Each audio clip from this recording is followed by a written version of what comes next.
बिल्कुल। नमस्कार सभी को। शिल्पी गोयल, डाइटिशियन। सबसे पहले तो एज अ पेरेंट अगर हम ये देखें कि हम किस तरह की अपब्रिंगिंग दे रहे हैं, तो बच्चे जो होते हैं ना वो उस चीज़ों को बहुत जल्दी से ग्रास्प करते हैं, और वो आगे चल के वो जब सिटीज़न बनेंगे तो वो सब चीज़ों को वही फॉलो करेंगे।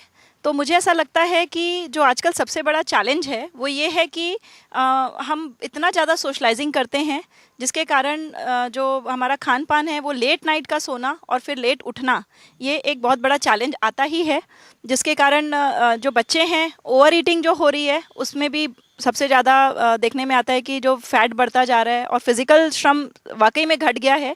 तो डाइट को एक अच्छे तरह से समझने की ज़रूरत है। जैसा कि हम बात कर रहे थे कि जो डाइट वर्ड है ये एक हवा बन गया है कि भाई क्या होती है बैलेंस डाइट, लेकिन बहुत ही सरल शब्दों में अगर बात करें तो अपनी बॉडी की एक समीकरण को समझना है कि हमारी बॉडी की कुल 4 ज़रूरतें हैं। अगर हम उसको शॉर्ट में बात करें तो कुल 4 ज़रूरतें हैं हमारी बॉडी की। अगर हम उन चीज़ों को समझ लें तो बड़े आराम से हम अपने आप को fit and healthy, medicine free रख सकते हैं। तो अगर सबसे पहली बात करें तो डेफिनेटली आप क्या खाते हैं दिन भर में, उसमें बहुत इंपॉर्टेंट रोल प्ले करता है कि हम पैकेज्ड और जो कन्वीनियंट फूड है उसकी तरफ जो जा रहे हैं, या ऑनलाइन जो ऑर्डर करके हम जो बाहर का भोजन ले रहे हैं वो उसको अवॉइड करें, कम करें। और इस चीज़ में पेरेंट्स की भी बहुत इंपॉर्टेंट रोल होगा। सेकेंडली, हमारा जो एक्सरसाइज है अगर हमने सुबह कर ली तो हम दिन भर बिल्कुल बैठे रहते हैं, तो उसके हिसाब से हम अपने फूड को बैलेंस करें। अगर हमारा बीएमआई बढ़ रहा है, अगर हमारा बेली फैट बढ़ रहा है, अगर हमारे लेवल्स चेंज हो रहे हैं, तो डेफिनेटली उस पर तुरंत एक्शन लिया जाए, बजाय इसके कि हम पूरी तरह से उस कश्मकश में फंस जाएं, दवाइयों के ऊपर डिपेंडेंट हो जाएं। थर्ड, एक जो मेंटल स्टेबिलिटी का रोल आता है इसमें कि भाई आप कितने स्ट्रेस और कितनी नेगेटिविटी या किस चीज़ को आप कैसे ले रहे हैं अपनी लाइफ में, वो भी बहुत इंपॉर्टेंट रोल प्ले करता है। और फिर नींद, जिसको सबसे ज़्यादा इग्नोर किया जाता है आज की डेट में। आज की डेट में हम देखते हैं कि बहुत लेट नाइट सोते हैं और सर्कैडियन रिदम बिल्कुल हमारा चेंज हो चुका है। तो अगर ये छोटी छोटी चीज़ों को अगर हम संतुलित कर लें तो मेरे ख्याल से हेल्दी लाइफस्टाइल या डाइट कोई बहुत बड़ी चीज़ नहीं है, और बहुत आसानी से इसको अचीव किया जा सकता है। जी, तो आप कह रहे हैं कि नींद की भी अपनी एक भूमिका है। तो एक व्यक्ति को कितने घंटे की नींद लेना चाहिए, और उसकी दिनचर्या में यदि वो सुबह से रात तक है तो उसके खान पान की दिनचर्या किस तरह से होनी चाहिए? सर, अगर नींद की ज़रूरत की बात करें तो जब बच्चा जन्म लेता है उससे लेकर के बड़े होने तक इसकी नींद की ज़रूरत अलग अलग स्टेज पे अलग अलग होती है।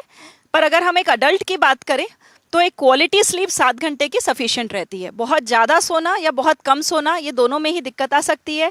इसमें मेन इंपॉर्टेंट रोल प्ले करता है क्वालिटी का। और दूसरी चीज़ है कि जो लोग जितना मेडिटेशन और जितना मेंटल तरीके से पीसफुल रहते हैं उनकी नींद की ज़रूरत भी कम होती जाती है। तो ओवरऑल ये एक पर्सन पे डिपेंड करता है कि उसके कितने घंटे की नींद, बट ऑन एन एवरेज 7 घंटे की जो नींद है वो काफ़ी सफिशिएंट है। और क्वालिटी नींद इसमें बहुत इंपॉर्टेंट। तो किस तरह से आप बेड में जा रहे हैं, किस तरह से आप किन विचारों के साथ उसको क्लोज करके आप आराम की नींद सो रहे हैं, वो बहुत इंपॉर्टेंट है।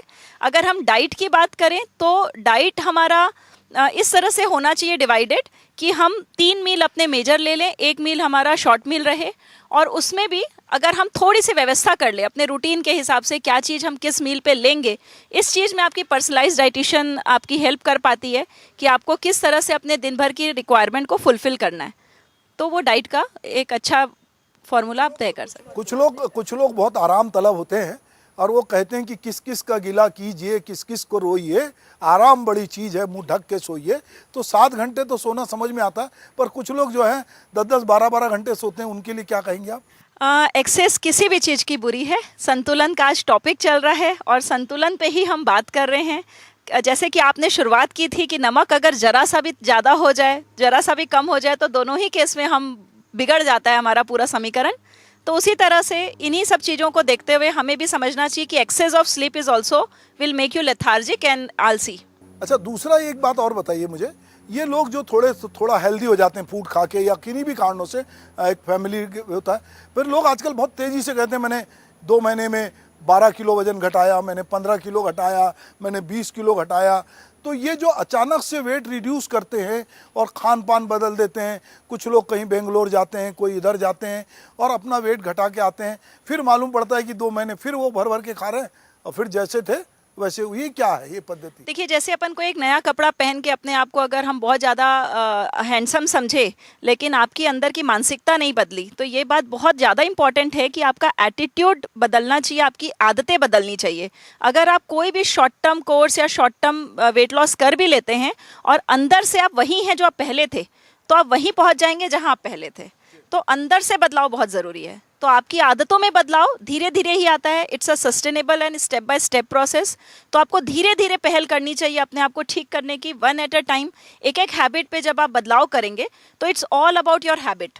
मतलब अगर आपने अपनी हैबिट पे बदलाव कर लिया तो 5 से 10% भी बदलाव करके आप बहुत अच्छे सस्टेनेबल रिजल्ट्स ला सकते हैं।